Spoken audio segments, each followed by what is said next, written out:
You're 7 years old, standing in the center of the Chinese imperial court, your small hands trembling as dozens of eyes watch your every movement. The heavy silk robes they've dressed you in feel like chains, and the wooden blocks strapped to your feet make each step an agony of concentration. One stumble, one imperfect gesture, one mispronounced word during the ceremony, and you know what awaits. Being born into the wrong family at the wrong time, chosen as a companion to the young prince, which means your childhood has become a performance where every mistake is paid for in blood and tears. The bamboo rods are already prepared, their surfaces polished smooth from years of use on children just like you. Your crime? The overseer's eyes narrow as you begin the ritual movements you've practiced until your muscles scream. This is your life now. Welcome to the world of royal childhood, where privilege and torture dance together in golden cages. The concept of childhood as we understand it today simply didn't exist in ancient royal courts. Children weren't seen as innocent beings deserving protection and nurture. And when they failed to meet expectations, when they showed weakness or defiance, the punishments devised for them would horrify even the most hardened modern observer. Let me take you first to the Forbidden City in Ming Dynasty China, where the education of royal children was considered so crucial that entire systems of punishment were created specifically to mold them into perfect specimens of imperial authority. They were political assets, future rulers, or expendable companions whose primary purpose was to serve the dynasty's needs. The year is 1425, and in the Palace of Heavenly Purity, a young prince named Zhu Qizhen struggles through his daily lessons. He's 6 years old, but childhood offers no protection in the imperial education system. The prince sits on a hard wooden stool, his back perfectly straight despite hours of maintaining this position. Before him, the grand tutor holds a thin bamboo switch, ready to strike at the slightest deviation from perfection. But here's where the system becomes truly bizarre. The prince himself cannot be struck directly. Instead, beside him sits another child, a whipping boy selected from minor nobility, whose sole purpose is to receive the punishments meant for the prince. His body is considered too sacred, too important to the empire's future. This child, let's call him Wei, though his real name has been erased from history, must endure every blow meant for his royal companion. When the prince mispronounces a character in the Analects of Confucius, it's Wei who extends his palms to receive the stinging strikes. When the prince's calligraphy shows imperfection, it's Wei's back that bears the bamboo's kiss. The psychological torture is exquisite in its cruelty. The prince must watch his mistakes cause another child suffering, while Wei must endure punishment for crimes he didn't commit. But the system goes deeper than simple proxy punishment. Wei has been specifically chosen for his resemblance to the prince and raised alongside him since infancy. They've shared meals, played together in rare moments of freedom, developed the bonds that children naturally form. This emotional connection is intentional. The prince's education includes learning that his actions have consequences for others, that his failures cause suffering to those who depend on him. Every stroke that lands on Wei's body is meant to teach the prince about the weight of responsibility. The punishments themselves are carefully calibrated to maximize learning while minimizing permanent damage to the whipping boy. The dragon's tongue involves placing thin strips of bamboo between the child's fingers and slowly tightening them until the bones creak. The jade meditation forces the whipping boy to kneel on broken porcelain while reciting classical texts, adding new shards for every error in the prince's recitation. The phoenix position requires standing on one leg with arms extended for hours, with weights added for each mistake the prince makes. These aren't random cruelties. They understand that physical pain fades, but the memory of causing another's suffering, especially a friend's, creates deep psychological imprints that shape behavior for life. Each punishment has been designed by court scholars who've spent years studying the most effective ways to create lasting psychological impact. As the prince grows older, the punishments evolve. This involves demonstrations of supposed excellence in 5 areas: poetry, by composing verses while suspended upside down; calligraphy, by writing with brushes attached to his feet while his hands are bound; music, by playing instruments after his fingers have been numbed in ice water; arithmetic, by solving complex calculations while balanced on narrow beams; and etiquette, by maintaining perfect formal positions while weights are added to his limbs. By age 10, Wei must undergo the trial of the 5 excellences whenever the prince fails in his studies. The entire court watches these displays, treating them as entertainment while reinforcing the lesson that failure has public consequences. The prince must sit in a place of honor forced to observe every moment of his friend's ordeal, forbidden from showing emotion or intervening. Any sign of weakness or sympathy results in the punishments being doubled. But China wasn't alone in developing elaborate systems of child punishment. Let me take you now to the court of Versailles in 1673, where the children of nobility faced their own unique forms of correction. The palace gleams with gold and crystal, but behind the ornate doors, young aristocrats endure tortures designed to create perfect courtiers. 8-year-old Charlotte de Montmorency has committed an unforgivable sin. During the king's lever, the ceremonial morning dressing, she yawned. A simple, involuntary action that any child might make after being forced to stand motionless for 2 hours before dawn. But in the rigid etiquette of Versailles, this yawn represents a failure of breeding, education, and respect that cannot go unpunished. The punishment devised for such breaches of etiquette is called la danse de la disgrâce, the dance of disgrace. Charlotte must perform an elaborate ballet before the entire court while wearing specially designed clothing that makes every movement agony. Her dress is sewn with hundreds of small lead weights that pull at her skin with each step. Her shoes contain small pebbles that dig into her feet. Most cruelly, her corset has been tightened to the point where breathing becomes a conscious effort, and any exertion threatens to make her faint. But the physical discomfort is only part of the punishment. Charlotte must smile throughout the performance, maintaining the serene expression of a perfect courtier. She must execute each movement with grace despite the pain, demonstrating that a true noble can maintain composure under any circumstance. The dance lasts exactly as long as the breach of etiquette. Since she yawned for perhaps 3 seconds, she must dance for 3 hours. Any stumble, any break in her smile, any sign that she's suffering will result in the punishment being repeated the next day with additional weights added to her costume. The court watches with careful attention, not from sympathy but to judge her performance. Her own parents stand among the watchers, their faces masks of approval. To show concern would be to admit their failure in raising her properly. It reinforces the importance of etiquette to all the children watching, demonstrates the consequences of imperfection, and provides entertainment for the court. The Sun King himself observes from his throne, occasionally nodding approval when Charlotte executes a particularly difficult movement despite her obvious distress. This public humiliation serves multiple purposes. For noble boys, the punishments take different forms. Young Henri de Bourbon, aged 9, makes the mistake of defeating the young Dauphin in a game of chess. His crime isn't winning. It's winning too, obviously, failing to disguise his intelligence and making the future king look foolish. The punishment devised for such social failures is called le cachot des miroirs, the mirror dungeon. He must stand in the center, surrounded by infinite reflections of himself, while courtiers take turns entering to deliver scathing critiques of his appearance, manner, intelligence, and breeding. Henri is confined to a small chamber where every surface is covered in mirrors. Each criticism must be acknowledged with perfect courtesy and gratitude. He must thank them for pointing out his flaws, apologize for his imperfections, and promise to improve.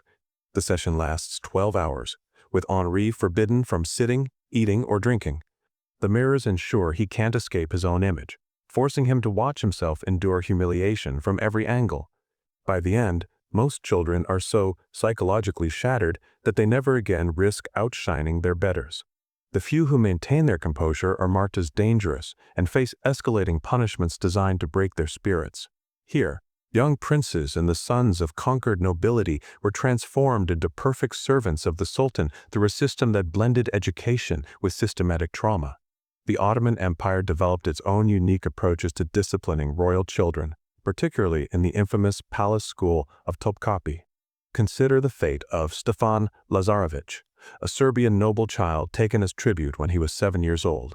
The process begins with the ceremony of forgetting, where children are forced to burn items from their homeland while reciting prayers in a language they don't understand. In 1461, he enters the palace school where he will be transformed from a Christian prince into a Muslim warrior administrator. The Ottoman system believes that perfection can only be achieved through perfect discipline, and perfect discipline requires perfect consequences for imperfection. When Stefan makes errors in memorizing the Quran, he undergoes the education of the flesh. This involves writing forgotten verses repeatedly as punishment, creating raised scars that serve as permanent reminders of his failures.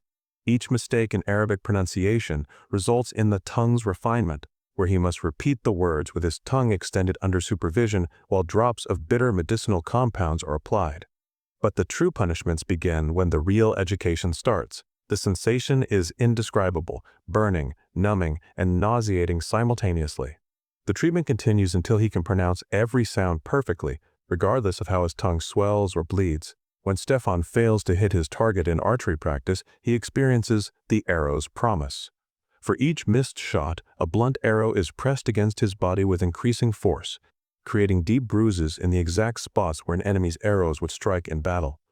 Physical training brings its own torments. Young princes must master horseback riding, archery, and swordsmanship to perfection. He must thank his instructors for showing him the consequences of poor aim. When one student fails in his studies, all must undergo the night of reflection.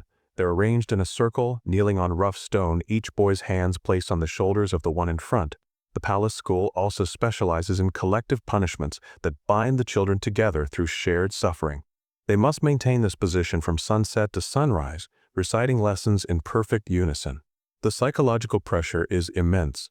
Being responsible for extending everyone's suffering creates bonds of both loyalty and resentment that the Ottoman administrators carefully manipulate.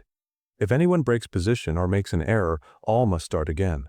Children must spend an hour each day walking among these instruments, studying their construction and purpose, writing poems about the wisdom of discipline. The garden includes the throne of attention, a chair covered in small pyramid-shaped protrusions that make sitting excruciating, used for students who show laziness. There's the fountain of temperance, a water feature that appears inviting but delivers unexpected jets of ice-cold or scalding water to teach vigilance. The steps of humility require children to ascend on their knees while balancing trays of precious objects, with any damage resulting in days of additional torments. But let me take you to perhaps the most psychologically sophisticated system of royal child punishment, the Japanese imperial court during the Heian period. Perhaps most disturbing is the Garden of Consequences, a courtyard where various punishment devices are displayed like grotesque topiary. Here, the emphasis wasn't on physical pain, but on exquisite psychological torture designed to create perfect embodiments of courtly refinement. In 1028, 7-year-old Prince Minamoto no Yoshii commits a grave error during the cherry blossom viewing ceremony. He speaks out of turn, commenting on the beauty of the blossoms before the emperor has offered his own observations. His punishment is the ceremony of invisible existence. For 1 full month, the prince must live within the palace while being treated as if he doesn't exist. In the rigid hierarchy of the court, this represents not just rudeness, but a fundamental misunderstanding of his place in the cosmic order. Servants look through him, stepping around him without acknowledgement. He must obtain his own food from the kitchens without being able to ask for it or have anyone hand it to him. If he's in a room when others enter, they conduct their business as if the space is empty, sometimes nearly walking into him. The psychological impact is devastating. Children subjected to this punishment often develop lasting anxiety, becoming hypervigilant about their place in social hierarchies. They learn to read the subtlest social cues, understanding that their very existence depends on others' acknowledgement. Some never fully recover, spending their adult lives seeking constant validation that they're seen and recognized. His younger sister, Princess Akemi, faces a different ordeal when she shows too much emotion at her mother's funeral. Her tears, though natural for a 6-year-old, violate the court's expectations of stoic composure. Her punishment is the cultivation of proper feeling, a months-long process designed to regulate her emotional expression. Each day begins with the morning measurement, where court ladies evaluate her facial expression, posture, and breathing. Any deviation from perfect serenity results in immediate correction. Each emotion has precise parameters. A smile must lift the corners of the mouth exactly so far. Eyes may water, but tears must not fall. Surprise can widen the eyes, but must not part the lips. When she fails to maintain proper expression, she undergoes emotional refinement. This involves sitting in a small chamber while court musicians play pieces designed to evoke specific emotions. She must sit before a mirror, practicing acceptable expressions of happiness, sadness, surprise, and contemplation. She must resist their influence, maintaining perfect composure while listening to heartbreaking melodies or jovial tunes. The sessions grow longer and more intense, with multiple musicians creating cacophonies of conflicting emotional triggers. Children who showed vanity or took too much pride in their appearance faced the garden of diminishment. They would be dressed in their finest clothes and placed in a beautiful garden pavilion surrounded by mirrors and admiring courtiers. The Japanese court also perfected the art of using beauty itself as punishment. Then, over the course of hours, small accidents would occur. A servant would spill tea on their robes. Makeup would be applied incorrectly, making them look foolish. Their hair ornaments would mysteriously break or tangle. Throughout this ordeal, the child must maintain perfect grace and composure, thanking each person who contributes to their humiliation. By the end, dressed in stained robes with ruined hair and smeared makeup, they must compose and recite a poem about the experience that demonstrates their understanding of the lesson. The Aztec Empire, before its fall to Spanish conquistadors, had perhaps the most ritualized system of royal child discipline, where punishments were seen as sacred acts that connected the child to the gods. In Tenochtitlan's palace, young Prince Tlacaelel, aged 8, discovers that his noble blood offers no protection from the empire's harsh educational methods. They must find poetic ways to express gratitude for these lessons in the transience of beauty. When Tlacaelel shows cowardice during a ritual bloodletting ceremony, flinching as the obsidian blade approaches his ear, he triggers a punishment called the Jaguar's Teaching. He's taken to a special chamber in the palace where the walls are painted with scenes of warriors being devoured by jaguars. The Aztec philosophy held that children were born incomplete, filled with chaotic energies that needed to be shaped through deliberate suffering. For 3 days and nights, he must remain in this room wearing a jaguar pelt that's been made intentionally uncomfortable. The pelt causes his skin to burn and itch unbearably, but he's forbidden from removing it or scratching. Throughout this ordeal, priests enter periodically to expose to pungent ceremonial incense into the room, making his eyes stream and his throat burn. The physical discomfort is accompanied by psychological pressure. They describe in vivid detail what happens to warriors who show fear in battle, how their hearts are ripped out while they still live, how their families are enslaved and sacrificed. By linking childhood punishment to cosmic consequences, the Aztecs created a system where children internalized their suffering as necessary for the universe's balance. When young Princess Itzpapalotl, age 7, makes the mistake of looking directly at a visiting dignitary instead of keeping her eyes downcast, her punishment involves the butterfly transformation. She's dressed in a costume made of thousands of butterfly wings sewn to a frame that extends from her body. The priests tell him that his cowardice has angered the jaguar god, and only by enduring this punishment without complaint can he regain divine favor. The costume is beautiful, but incredibly fragile. She must wear it for an entire day, moving through her normal activities without damaging a single wing. The challenge is nearly impossible. The wings catch on doorways, flutter in the slightest breeze, and threaten to tear with every movement. Each damaged wing represents a failure to embody the delicate grace expected of noble women. At day's end, priests count every torn or missing wing. For each one, she must undergo an hour of meditation, where she sits motionless while live butterflies are placed on her body. If she moves and disturbs them, the count begins again. These weren't random cruelties, but carefully designed systems meant to create specific types of people. The Chinese whipping boy system produced emperors who understood their actions had consequences for others. The French court's public humiliations created nobles who prioritized appearance over substance.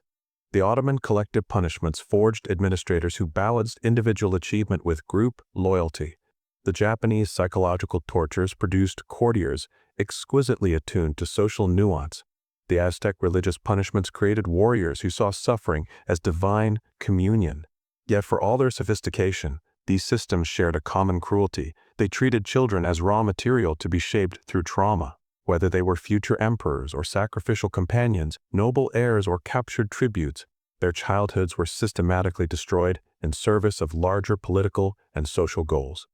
The individual child's happiness, health, or natural development were irrelevant compared to the roles they were expected to fill. The Byzantine Empire developed its own unique approaches, particularly for children who might threaten the line of succession. Young Constantine Ducas, nephew to the emperor, discovers at age 9 that being born too close to the throne carries terrible consequences. When courtiers began praising his intelligence and suggesting he might make a better ruler than the emperor's own son, Constantine's fate is sealed. Rather than simple execution, which would create martyrs and political complications, the Byzantines perfected subtler methods. Constantine undergoes the dulling, a process designed to reduce threatening intelligence without causing obvious damage. Each day, he's given carefully calculated doses of substances that cloud his thinking. His tutors are replaced with incompetent teachers who fill his head with nonsense. His diet is restricted to foods thought to promote lethargy and confusion. Most insidiously, he's subjected to constantly changing rules and punishments that make no logical sense. One day he's beaten for speaking Greek, the next day he's beaten for speaking Latin. This deliberate inconsistency is designed to break down his ability to understand cause and effect, to make rational decisions, to display the intelligence that made him dangerous. He's praised for skills in the morning that bring punishment by afternoon. Within 2 years, the bright child who once threatened the succession has become a confused, anxious youth who can barely complete simple tasks. The court treats him with exaggerated kindness now, secure in the knowledge that he'll never pose a threat. He lives out his days in comfortable captivity, his mind too fractured to understand what was taken from him. When 12-year-old Prince Darashiko shows too much pride in his poetic abilities, boasting that he writes better verses than court poets, he faces the poet's penance. He must compose 1,000 poems in 1,000 hours without sleep or substantial rest. The Mughal courts of India specialized in punishments that combined physical endurance with artistic humiliation. But there's a cruel twist. Each poem must be written in perfect calligraphy while he maintains increasingly difficult physical positions. The first 100 are written while standing on one foot, the next 100 while holding heavy stones above his head, then balancing ceramic vessels full of water on his shoulders, with any spill requiring him to start that 100 over. Court poets judge each verse, and any deemed inadequate must be rewritten while undergoing additional physical challenges. As exhaustion sets in, maintaining both poetic quality and physical control becomes impossible. The young prince begins exhausted to the point of confusion, his verses becoming increasingly incoherent, which only extends his ordeal. By the end, Darashiko can barely hold a pen, his hands trembling uncontrollably. His poetry, once his pride, has become associated with such suffering that he never writes another verse for pleasure. The court poets he once looked down upon now inspire visceral fear. His artistic spirit hasn't just been humbled, it's been systematically destroyed. The Russian imperial court under Ivan the Terrible took child punishment to extremes that shocked even other brutal monarchies. Young boyar children learned early that the Tsar's paranoia extended to the youngest members of noble families. Rather than simply executing the family, Ivan devised punishments that would serve as warnings to other nobles while psychologically destroying the children. 8-year-old Mikhail Volkonsky discovers this when his father is accused of treason. Mikhail is forced to watch his father's execution, but that's only the beginning. He must then live in the palace wearing clothes symbolic of his family's disgrace, which he's forbidden from washing. He must eat his meals at a table set with his dead father's favorite dishes, served on plates bearing the family crest that's been defaced to show their disgrace. Servants address him by his father's name and treat him as if he's committed the same crimes. Each day brings new psychological tortures. He sleeps in a bed surrounded by portraits of his father with the symbolically defaced portraits.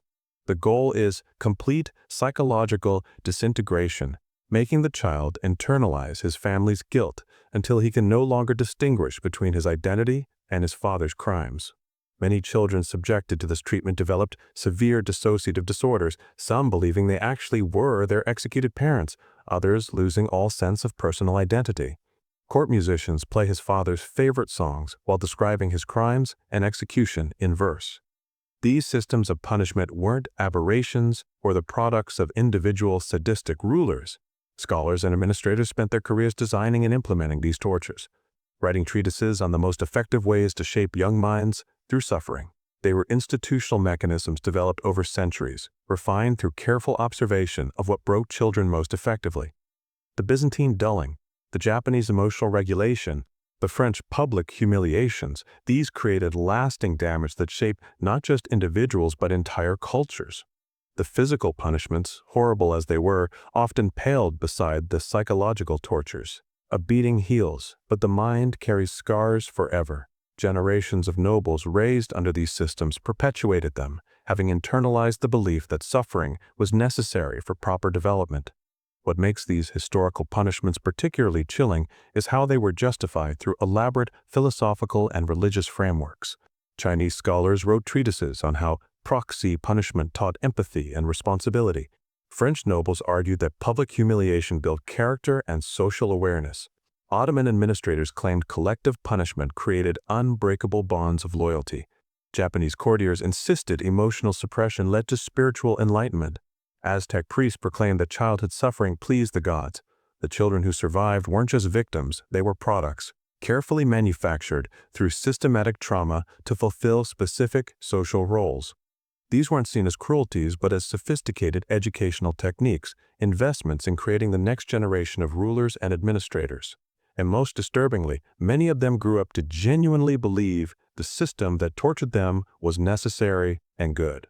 The belief that children must suffer to develop properly, that punishment is more effective than compassion. That trauma builds character. These ideas persist in various forms across cultures and centuries. We see echoes in educational systems that prioritize conformity over creativity, in parenting philosophies that mistake fear for respect, in institutional approaches that treat children as problems to be solved rather than people to be nurtured. Modern child psychology has thoroughly debunked the effectiveness of these approaches, demonstrating that trauma doesn't build character, it damages developing minds in ways that can last lifetimes.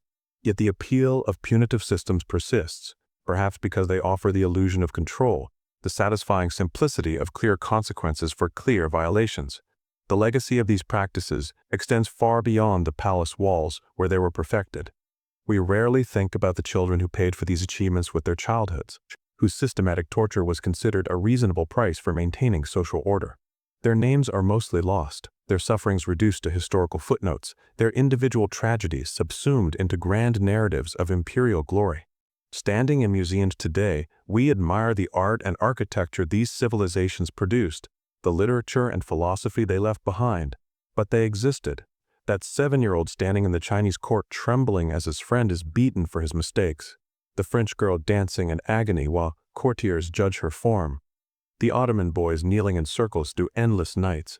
They were real people, real children, whose capacity for joy and wonder was systematically destroyed in service of systems that saw them only as resources to be shaped. The Japanese princess learning to suppress every natural emotion, the Aztec children wearing wings and pelts that burn their skin.